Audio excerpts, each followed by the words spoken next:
Hi everybody, welcome to everyone. இன்னைக்கு நம்ம பார்க்க போற டாபிக் CA ல செகண்ட் லெசன் Adobe PageMakerல பார்ட் 3 பார்க்க போறோம். ஆல்ரெடி வந்து ரெண்டு பார்ட் பார்த்திருக்கோம். ஃபர்ஸ்ட் வீடியோல என்னென்ன பார்த்தோம் அப்படின்னா இன்ட்ரோடக்ஷன் டு Adobe PageMaker, அடுத்து PageMaker எப்படி ஓபன் பண்றது, அடுத்து நியூ டாக்குமெண்ட் எப்படி கிரியேட் பண்றது, அடுத்து tool box and it's users இதெல்லாம் ஃபர்ஸ்ட் பார்ட்ல பார்த்தோம். செகண்ட் பார்ட்ல text entering into the document, documentல text எப்படி enter பண்ண முடியும், அடுத்து editing text into the document, documentல இருக்கிற text எப்படி edit பண்றது, cut copy paste இதெல்லாம் எப்படி பண்றதுன்னு பார்த்தோம். அடுத்து text block எப்படி create பண்றது, அதுல வந்து text 2ல வச்சு text block எப்படி create பண்றது, இது வரைக்கும் நம்ம part 2ல பார்த்திருக்கோம். இப்ப part 3ல நம்ம அடுத்த டாபிக் பார்க்க போறோம். அடுத்த டாபிக் என்ன அப்படின்னா moving a text block. Moving a text block na, to move a text block without changing its shape. அதோட shape change பண்ணாம அந்த text block அப்படியே ஒரு இடத்துல இருந்து இன்னொரு இடத்துக்கு மூவ் பண்ண போறோம். Place the cursor anywhere inside the block. அந்த text block குள்ள எந்த இடத்துல வேணாலும் cursor வச்சுக்கலாம், எங்க வேணாலும் இதுக்குள்ள வச்சுக்கலாம். வச்சுக்கிட்டு and click and drag into the required position. அப்ப அதை அழுத்தி பிடிச்சி என்ன பண்ணணும், இழுத்து விடணும்.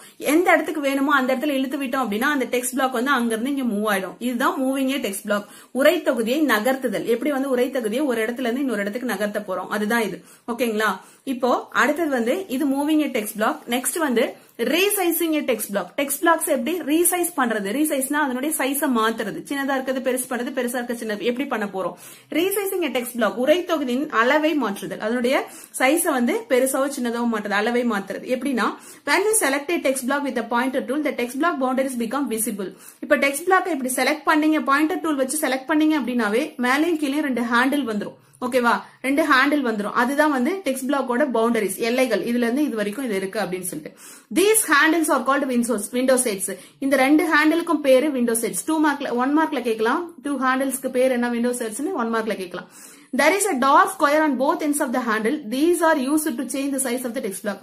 பாத்தீங்கன்னா அந்த ஹேண்டில்ல இந்த சைடும் லெஃப்ட் சைடும் ரைட் சைடும் மேலேயும் கீழேயுமே ஸ்கொயர் பாக்ஸ் இருக்கும், 4 ஸ்கொயர் பாக்ஸ் இருக்கு. இது எதுக்கு யூஸ் ஆகுதுன்னா நம்ம இந்த டெக்ஸ்ட் பிளாக் ரீசைஸ் பண்றதுக்கு அதுதான் யூஸ் ஆகுது. எப்படி பண்ண போறோம்னு பார்க்கலாம். இப்ப பாத்தீங்கன்னா என்னென்ன ஸ்டெப் பார்க்கணும். To resize a text block, உரை தொகுதியின் அளவை மாற்ற என்னென்ன பண்ணணும் அப்படின்னா click on the pointer tool. Pointer toolல click பண்ணிக்கணும். click பண்ணிட்டு click either the right or left side corner handle of the bottom of the text block and drag. இந்த கார்னர் 4 கார்னர் இருக்கு இல்லையா, அத வந்து ரைட் சைடு ஆர் லெஃப்ட் சைடுல புடிச்சு இழுக்கணும். பாட்டம்ல கீழ இருக்கிறதுல புடிச்சு இப்படி இழுக்கணும். When you release the mouse button, the text in the text block will reflow to fit the new size of the text block. இப்படி இழுத்தீங்கனாவே அது என்ன பண்ணும், அதனுடைய சைஸ் மாறி அது பெருசாவோ இல்ல இது சின்னதா வேணும் அப்படின்னா இங்க இருந்து இப்படி உள்ள இழுத்து விட்டீங்கன்னா சின்னதாகும், இப்படி கீழே இழுத்து விட்டீங்கன்னா பெருசாயிடும். இப்போ சைஸ் ரீசைஸ் பண்றதுக்கு என்னென்ன 2 ஸ்டெப். பாயிண்டர் டூல கிளிக் பண்ணணும். இந்த பாட்டம்ல இருக்க லெஃப்ட் சைடு அல்லது ரைட் சைடு கார்னரை இப்படி கிளிக் பண்ணி டிராக் அழுத்தி பிடிச்சி இப்படி இழுத்து விடணும். இழுத்து விட்டீங்கன்னா அந்த டெக்ஸ்டோட பிளாக் வந்து ரீசைஸ் சைஸ் மாறிடும். ஓகேவா? அடுத்தது இப்போ நீங்க வந்து ரீசைஸ் பண்ணும்போது பெருசு பண்ணீங்கன்னா இங்க இருந்து இழுத்து விட்டீங்கன்னா அது வந்து இருக்கிற டெக்ஸ்ட் வந்து பிளாக் வந்து பெருசாயிடும். இப்போ வந்து அதை சின்னது பண்ண போறீங்க அப்படின்னா உள்ள இருக்கிற கண்டென்ட் வந்து நிறைய இருக்கும். நீங்க சின்னதா பண்ணீங்கன்னா அதனுடைய கண்டென்ட் எங்க போகும், அது எப்படின்னு பார்க்கலாம். A red triangle in the bottom window set means there is more text into the text block. இங்க பாத்தீங்கன்னா இந்த இடத்துல ஒரு ரெட் கலர் ட்ரையாங்கிள் இருக்கா கீழே, இந்த ட்ரையாங்கிளுக்கு என்ன அர்த்தம்னா இதுக்குள்ளார இன்னும் வந்து எக்ஸ்ட்ரா டெக்ஸ்ட் இருக்கு, இது மட்டும் இல்ல இதுக்குள்ளார இன்னும் எக்ஸ்ட்ரா டெக்ஸ்ட் கீழே வரணும், அது இருக்கு, அதை வந்து சுருக்கிட்டீங்க அப்படின்னு அர்த்தம். more text in the text block than is visible on the page. இந்த இடத்துல இருக்கு அப்படிங்கறத நம்ம காமிக்கிறதுக்கு தான் இந்த red colour triangle. drag the window sets handle down to show more text. இப்போ இது இப்படி பிடிச்சி இழுத்தீங்கன்னா கீழே வந்துச்சுன்னா என்ன பண்ணும், அந்த எக்ஸ்ட்ரா டெக்ஸ்ட் இருக்கிறதும் கீழே வந்துடும், நமக்கு மோர் டெக்ஸ்ட். இப்போ இப்படி இருந்துச்சுன்னா இதுக்கு கீழே 4 லைன் இருக்கு, எத்தனையோ லைன்ஸ் இருக்கு அப்படின்னு அர்த்தம். அதுக்கு தான் இந்த ரெட் கலர் ட்ரையாங்கிள். ஓகேவா? அடுத்து நெக்ஸ்ட் டாபிக் வந்து splitting a text block into 2. உரை தொகுதியை 2ஆக பிரித்தல். டெக்ஸ்ட் பிளாக் இருக்கு இல்லையா, அது எப்படி 2ஆ பிரிக்க போறோம்னு பார்க்கலாம். இப்போ டெக்ஸ்ட் பிளாக்க ஸ்பிளிட் பண்றதுக்கு 2 ஸ்டெப்ஸ் இருக்கு. என்னென்ன ஸ்டெப்ஸ் அப்படின்னா place the cursor on the bottom of the handle. அந்த ஹேண்டிலோட பாட்டத்துல ஸ்பேஸ் இருக்கு இல்லையா, அந்த இடத்துல நம்ம கர்சரை வச்சுக்கணும். click and drag upwards. When you release the button, bottom handle will contain a red color triangle. இப்ப என்ன பண்ணோம், 2ஆ பிரிக்கிறதுக்கு ஏற்கனவே அந்த பாட்டம் ஹேண்டில் இருக்கு இல்லையா, அந்த ஹேண்டில பிடிச்சி மேல் வாக்குல இழுத்து விடணும். மேல் வாக்குல எப்படின்னா click and drag upwards அப்படின்னா மேல் வாக்குல இப்படி இழுத்து விட்டோம் அப்படின்னா when you release the bottom handle will contain a red color triangle. இப்படி இழுத்து விட்டோம்னா கீழே பாத்தீங்கன்னா bottom handle red color triangle இருக்கும். ஆல்ரெடி சொல்லிருக்கேன் red color triangle இருந்துச்சுன்னா என்ன அர்த்தம்னு சொல்லிருக்கேன், அதுல இன்னும் எக்ஸ்ட்ரா டெக்ஸ்ட் இருக்கு அப்படின்னு அர்த்தம்னு சொல்லிருக்கேனா. ஓகே, இப்போ இது ஒரு பிளாக் ஆயிடுச்சு, இதுக்குள்ள இன்னும் கொஞ்சம் டெக்ஸ்ட் இருக்கு. ஓகே, அதை என்ன பண்ண போறோம்? Click once on this and the cursor changes to a loaded text icon. இந்த ரெட் கலர் ட்ரையாங்கிள் கர்சரை வச்சு கிளிக் பண்ணீங்கன்னா கர்சர் வந்து இந்த மாதிரி மாறிடும். இதுக்கு பேரு லோடட் டெக்ஸ்ட் ஐகான். இதுக்குள்ளார இந்த ரெட் கலர் ட்ரையாங்கிள்குள்ளார இருந்த டெக்ஸ்ட், இதுக்கு கீழே வர வேண்டிய டெக்ஸ்ட் இருக்கு இல்லையா, அதெல்லாம் வந்து இந்த கர்சருக்குள்ள சேவ் ஆயிடுச்சு. இது லோடட் டெக்ஸ்ட் ஐகான் சொல்லுவோம். இதுதான் லோடட் டெக்ஸ்ட் ஐகான். இந்த கர்சருக்கு பேரு. இந்த கர்சர் இப்படி மாறிடும். இப்ப இது ஒரு பிளாக்கா பிரிஞ்சிருச்சு. அதுக்கு கீழே ரெட் கலர் ட்ரையாங்கிள் இருந்த டெக்ஸ்ட் ஃபுல்லா இதுக்குள்ள ஏறிடுச்சு.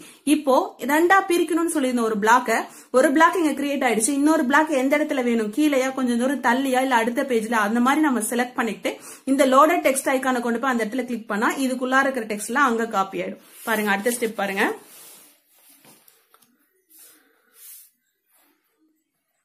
Position this where the second part of the text is to be and click. எந்த இடத்துல செகண்ட் பார்ட்ட வைக்க போறோமோ அதுக்குள்ள கொஞ்சம் தள்ளி நமக்கு ரெண்டா பிரிக்கணும்னு சொன்னோம். ஒரு பார்ட் இங்க வந்துருச்சு, இன்னொரு பார்ட் இங்க வைக்கணும் அப்படின்னா இந்த இடத்துல வந்து அந்த லோடட் டெக்ஸ்ட் ஐகானை வச்சு இப்படி கிளிக் பண்ணீங்கன்னா அந்த டெக்ஸ்ட் ஃபுல்லா இங்க காப்பி ஆயிடும். இதுதான் ஒரு டெக்ஸ்ட் பிளாக்க ரெண்டா பிரிக்குது. Split the text block. இது ஒரு இம்பார்ட்டன்ட் 3 மார்க் கொஸ்டின். அடுத்து பாத்தீங்கன்னா rejoining split blocks.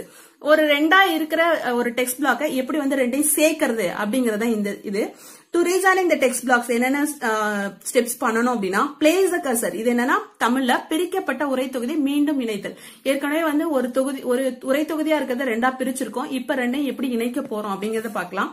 Place the cursor on the bottom handle of the second text block. Second text பிளாக்கோட பாட்டம் ஹேண்டில் இருக்கு இல்லையா, அதுல கர்சரை வச்சுக்கணும். Click and drag the bottom handle to the up. இப்படி மேல் வாக்குல இழுக்கணும்.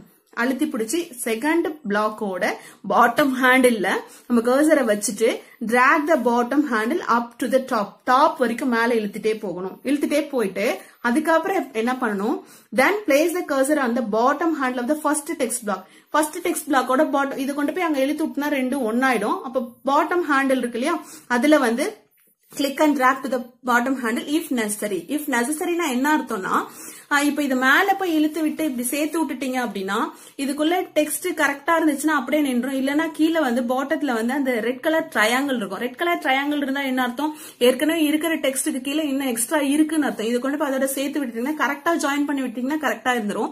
இப்ப எக்ஸ்ட்ரா டெக்ஸ்ட் அதுல போய் சேர்ந்துருச்சு, நம்ம ரொம்ப சுருக்கிட்டோம், ரெண்டையும் இப்படிங்கிருந்து கொண்டு போய் தள்ளி ரொம்ப மேல ஏத்திட்டோம் அப்படின்னா அந்த இடத்துல என்ன பண்ணும், ரெட் கலர் ட்ரையாங்கிள் நமக்கு வந்து ரெட் கலர் ட்ரையாங்கிள் வந்தாலே என்ன அர்த்தம், நமக்கு எக்ஸ்ட்ரா டெக்ஸ்ட் அதுல இருக்குன்னு அர்த்தம். அப்ப என்ன பண்ணும், அந்த ரெட் கலர் ட்ரையாங்கிள் வச்சு கிளிக் பண்ணி கீழே இழுத்து விட்டீங்க அப்படின்னா நமக்கு அந்த பிளாக் வந்து ரெண்டும் ஒன்னாயிடும். இஃப் நெசசரி, தேவைப்பட்டால் கரெக்டா வச்சிட்டீங்கன்னா ஒன்னும் பிரச்சனை இல்ல.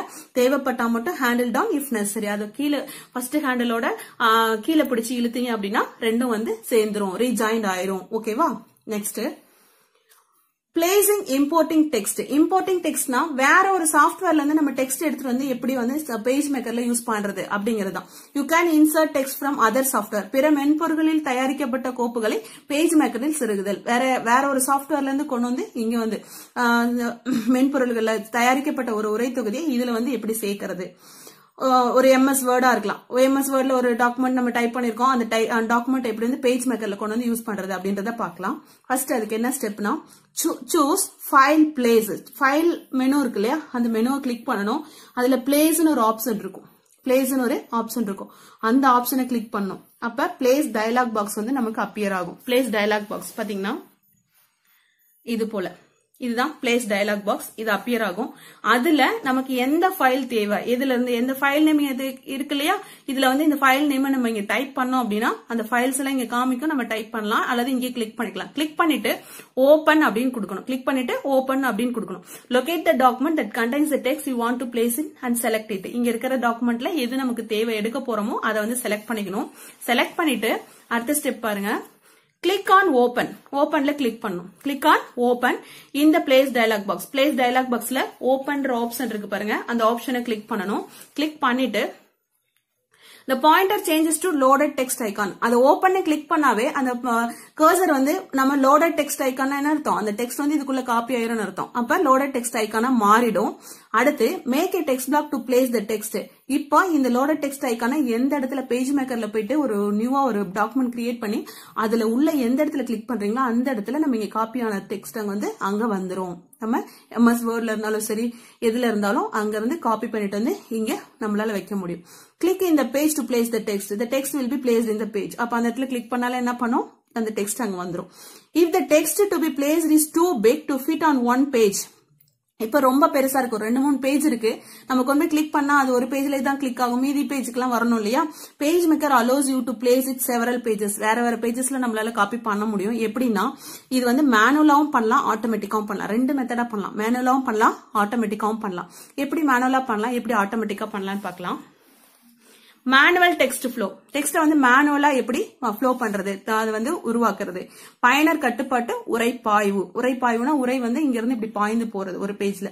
எப்படி வந்து மேனுவலா பண்றது அப்படின்னு சொன்னா, position the loaded text icon at the corner of the area when you want to place text.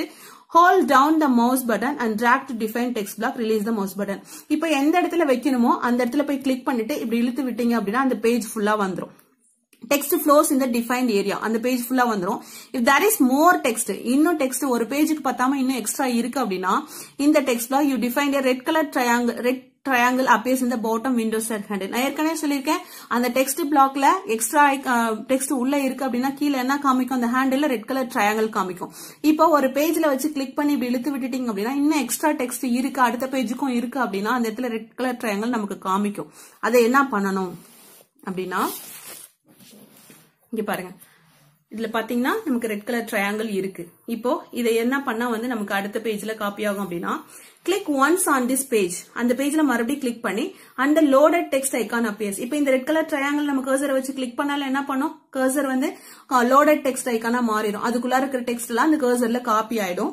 Now generate a new text block and click. Repeat this process until there is no more text place. அப்ப என்ன பண்ணலாம், அந்த red colour triangle வச்சு click பண்ணீங்கன்னா loaded text ஐகானா மாறிடும். திருப்பி எந்தெந்த இடத்துல வைக்கணும் அந்த டெக்ஸ்ட் பிளாக்கையோ அத்தனை இடத்துல நம்ம பாட்டுக்கு வச்சுக்கிட்டே வரலாம்.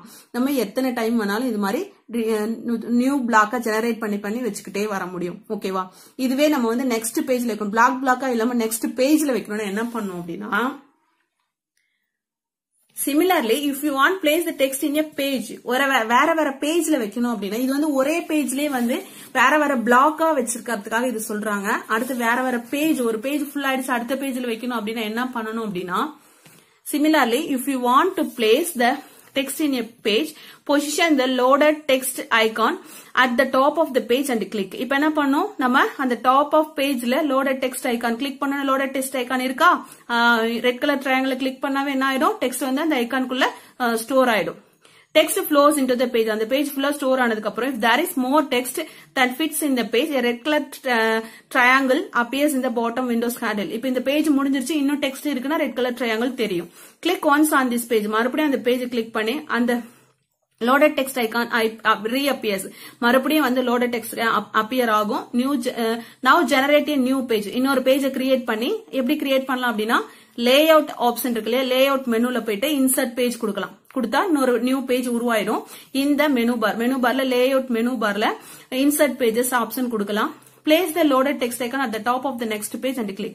இப்போ என்ன பண்ணலாம், அந்த பேஜ்ல நம்ம அந்த loaded text icon வச்சு கிளிக் பண்ணி இப்படி drag பண்ணலாம். drag பண்ணா அந்த பேஜ்லயும் கீழே வந்து ரெட் கலர் ட்ரையாங்கிள் வருது அப்படின்னா இன்னும் டெக்ஸ்ட் இருக்குன்னு அர்த்தம். அந்த பேஜ்லயும் வந்துச்சு அப்படின்னா இன்னும் டெக்ஸ்ட் இருக்குன்னு அர்த்தம். அப்ப இன்னும் டெக்ஸ்ட் இருந்தா என்ன பண்ணணும், மறுபடியும் அந்த ரெட் கலர் ட்ரையாங்கிள் கிளிக் பண்ணா டெக்ஸ்ட் வந்து loaded text icon கர்சர் மாறிடும். திருப்பி அகைன் வந்து லேஅவுட் இன்சர்ட் பேஜ் கொடுத்து இன்னொரு பேஜ் கொடுத்து திருப்பி அதுல போய் கிளிக் பண்ணணும். அது போல எப்ப repeat this process until there is no more text in the place.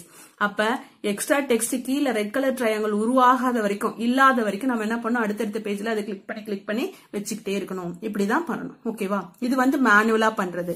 அதுவே வந்து ஆட்டோமேட்டிக் டெக்ஸ்ட் ஃப்ளோ, அதுவா தானாயுமே உரைப்பாய்வு. நம்ம ஒரு பேஜ்லயும் போய் கிளிக் பண்ணி இழுத்துட்டு கிளிக் பண்ணிட்டே இருக்கணும். அந்த மாதிரி பண்ணாம அதுவா வந்து ஒரு தடவை காப்பி பண்ணி கொண்டு போய் பேஸ்ட் பண்ணாவே அது வந்து எல்லா பேஜுக்கும் போயிடணும். அது எப்படி பண்றது அப்படின்னா, பிஃபோர் இம்போர்ட்டிங் த டெக்ஸ்ட். இம்போர்ட் பண்றதுக்கு முன்னாடி அந்த இடத்துல எந்த ஃபைல்ல இருக்க வேற ஒரு சாஃப்ட்வேர்ல இருக்க போய் எடுக்கிறதுக்கு முன்னாடி நம்ம என்ன செய்யணும் அப்படின்னா, லேஅவுட் ஆப்ஷன்ல, லேஅவுட் மெனு பார்ல மெனுல இருக்கு இல்லையா, அந்த லேஅவுட் மெனுல ஆட்டோ ஃப்ளோன்ற ஆப்ஷனை கிளிக் பண்ணிக்கணும். இது 1 மார்க்ல கேட்கலாம். ஆட்டோ ஃப்ளோன்ற ஆப்ஷனை கிளிக் பண்ணிட்டு மெனு பார்ல then you should import the text. இப்ப இம்போர்ட் பண்ணணும். எப்படின்னா, இம்போர்ட் பண்றதுக்கு என்ன ஆப்ஷன் பார்த்தோம் நம்ம ஆல்ரெடி இங்க பாத்துருக்கோம் பாருங்க. இம்போர்ட் பண்றதுக்கு ஃபைல் பிளேஸ், ஃபைல் மெனுல பிளேஸ்ன்னு சொல்லிட்டு கிளிக் பண்ணிட்டு அந்த பிளேஸ் டயலாக் பாக்ஸ்ல போயிட்டு நமக்கு எந்த ஃபைல் வேணுமோ அந்த ஃபைல் நேம் கொடுத்து இல்லனா அந்த ஃபைலை கிளிக் பண்ணி ஓபன் கொடுத்தனா அந்த ஐகான் வந்து லோடட் டெக்ஸ்ட் ஐகானா மாறிடும். இப்போ என்ன பண்ணோம், அதுதான் இம்போர்ட் பண்றதுக்கான ஆப்ஷன்ஸ். இப்போ இம்போர்ட் பண்றதுக்கு now loaded text icon looks different. இப்போ என்ன பண்ணுவோம், இந்த ஆட்டோ ஃப்ளோ கொடுத்ததுனால loaded text icon நமக்கு ஆல்ரெடி எப்படி வந்துச்சு, இந்த மாதிரி வந்துச்சு. ஓகேவா, நம்ம வந்து மேனுவலா வந்து டெக்ஸ்ட் ஃப்ளோ பண்றப்ப இந்த மாதிரி வந்துச்சு. ஆனா இப்ப லேஅவுட் ஆட்டோ ஃப்ளோ கொடுத்தோடனே அந்த லோடட் டெக்ஸ்ட் ஐகான் வந்து இந்த மாதிரி மாறிடும். இதுக்கு பேரு ஹூக்லி ஆரோ. ஹூக்லி ஆரோ, இந்த ஹூக்லி ஆரோ மாதிரி மாறிடும். ஓகேவா, இது மாதிரி மாறிடுச்சுன்னா அதுவே ஆட்டோமேட்டிக்கா எல்லா பேஜ்லயும் ஃப்ளோ ஆயிடும் அர்த்தம். இப்ப என்ன பண்ணும், place the loaded text icon at the top of the page and click. இப்ப எந்த பேஜ்ல வந்து அந்த டாப் பேஜ்ல கொண்டு போயிட்டு கிளிக் பண்ணி கிளிக் பண்ணனா, but now the text will automatically flow on the succeeding pages, create new ones if necessary. இப்போ என்ன பண்ணும், எல்லா பேஜ்லயும் அது வந்து அந்த பேஜஸ், எல்லா பேஜஸ்ல எத்தனை பேஜ், ஒரு 5 பேஜ் இருக்கு அப்படின்னா 5 பேஜ்லயும் நம்ம ஒரு தடவையும் போய் இதுல என்ன பண்ணோம், ஒரு தடவையும் மேனுவல்ல போயிட்டு நம்ம ஒரு தடவையும் ஒரு பேஜா ஓபன் பண்ணி கிளிக் பண்ணி ரெட் கலர் ட்ரையாங்கிள் வரதா திருப்பி லோடட் டெக்ஸ்ட் ஐகானா மாத்தி திருப்பி அடுத்த பேஜ்ல அந்த மாதிரி வச்சோம். ஆனா ஆட்டோமேட்டிக் டெக்ஸ்ட் ஃப்ளோல அந்த மாதிரி வைக்க தேவையில்லை. ஒரு பேஜ்ல கிளிக் பண்ணவே 4 பேஜ் இருந்தாலும் 4 பேஜ்ல ஆட்டோமேட்டிக்கா அது டெக்ஸ்ட் காப்பி ஆயிடும். ஓகேவா, இதுதான் ஆட்டோமேட்டிக் டெக்ஸ்ட் ஃப்ளோ. இது வரைக்கும் இந்த கிளாஸ் இருக்கட்டும். அடுத்தது understanding story threading text black அடுத்த கிளாஸ்ல பார்க்கலாம். இப்போ இந்த டாபிக்கான இம்பார்ட்டன்ட் क्वेश्चंस பார்க்கலாம். இப்போ நம்ம பார்த்த topic important questions 1 mark. The two handles are seen above and below the text block are called. ஏற்கனவே நான் பாடம் நடத்தும் போது சொல்லியிருக்கேன், அதனுடைய நேம் எழுதுங்க. உரை தொகுதியில் மேலும் கீழும் 2 கைப்பிடிகள் தோன்றும், அதன் பெயர் என்ன, அந்த பெயர் எழுதுங்க. அடுத்து for automatic text flow, automatic text ஃப்ளோக்கு என்ன ஆப்ஷனை வந்து நம்ம செலக்ட் பண்ணி கிளிக் பண்ணணும், என்ன ஆப்ஷன் வந்து நம்ம கிளிக் பண்ணணும் அப்படிங்கறத எழுதுங்க. தானமே உரைப்பாய்வு செய்ய டேஷ் வழியை பயன்படுத்தலாம். என்ன வழி, குறுக்கு வழியில நம்ம ஸ்கிரீன்ல எதை வந்து கிளிக் பண்ணா நான் தானமே உரைப்பாய்வு செய்ய முடியும் அதை கிளிக் பண்ணணும், என்னன்னு எழுதுங்க. இந்த ஆப்ஷன் எழுதணும். ஓகேவா, என்ன மெனு கிளிக் பண்ணும், மெனுல என்ன ஆப்ஷன் கிளிக் பண்ணணும் அப்படிங்கறத எழுதணும். ஓகே, அடுத்து 3 mark. How do you rejoin split blocks? பிரிக்கப்பட்ட உரை தொகுதி எவ்வாறு சேர்ப்ப, அதுக்கான ஸ்டெப்ஸ் இருக்கும் இல்லையா, ரீஜாயின் ஸ்பிளிட் பிளாக்ஸ்க்கு ஸ்டெப்ஸ் இருக்கு இல்லையா, என்ன 2 ஸ்டெப்ஸ் இருக்கு, அந்த 2 ஸ்டெப்ஸையும் எழுது. அடுத்து 5 mark. Write the steps to resize a text block. Text பிளாக்க ரீசைஸ் பண்றதுக்கு உரை தொகுதி அளவை மாற்ற வழிமுறைகள், அதுக்கு 3 ஸ்டெப்ஸ் இருக்கும், அந்த 3 ஸ்டெப்பையும் எழுதுங்க. இது ஒரு 5 mark. Write the steps to splitting a text block into 2. Text பிளாக்க 2ஆ பிரிக்கிறதுக்கு உரை தொகுதி 2ஆக பிரிக்க வழிமுறைகள், இதுக்கு ஒரு 3 ஸ்டெப்ஸ் இருக்கும், அந்த 3 ஸ்டெப்ஸையும் எழுதணும். இதுதான் உங்களுக்கான 15 மார்க்குக்கான கொஸ்டின். இதை டெஸ்ட் எழுதுங்க. ஓகே ஸ்டூடெண்ட்ஸ், இது வரைக்கும் இந்த வீடியோ உங்களுக்கு பிடிச்சிருந்துச்சுன்னா லைக் பண்ணுங்க, ஷேர் பண்ணுங்க, உங்க ஃப்ரெண்ட்ஸுக்கு ஷேர் பண்ணுங்க, சப்ஸ்கிரைப் பண்ணுங்க, பக்கத்துல இருக்கிற பெல் ஐக்கான் கிளிக் பண்ணுங்க. அப்பதான் அடுத்தடுத்த டாபிக்கான வீடியோஸ் உங்களுக்கு வந்து சேரும். தேங்க்யூ ஸ்டூடெண்ட்ஸ், அடுத்த கிளாஸ்ல பார்க்கலாம்.